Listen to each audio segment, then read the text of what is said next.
яг гүр орж ирж байгаа таадах. Та өчигөрөнтэй шалгуулсан уу? За, яасан болхоо? Та архитектурын зэнд хэрэглэсэн үү ер нь? Гүү дээ. Та дөрөв рүү цаа богдорч. Хөдөлгөхгүй ч болдгоо. Хөдөлгөхгүй байх боломжгүй дээ. За та энийг одоо болно гэж үзэн шүү. Үлээмээргүй шүү дээ. Гэхдээ та заавал үлэн шалгуулах хэрэгтэй. Та заавалчгүй стандарт хэмжээний бас баталгаа цэнд багжийг үлээх хэрэгтэй шүү. Шалгуулах хэрэгтэй. Тархалж идэх үү? Та үлээх юм уу, үлээхгүй юм уу? Үлээхгүйгээр зөв тархалж идэх үү?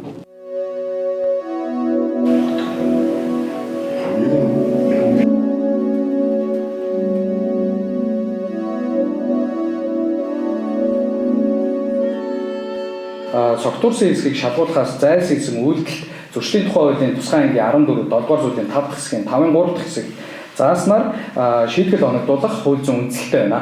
Зөрчлийн тухай хуулийн 14 7 дугаар зүйлийн 5 дахь хэсгийн 5-ын 3 дахь заалтад зааснаар тээврийн жолоодох хэлхийг 1 жилийн хугацаагаар хасж 30 хоногийн хугацаагаар баримтлах шийтгэл оногдуулсугай.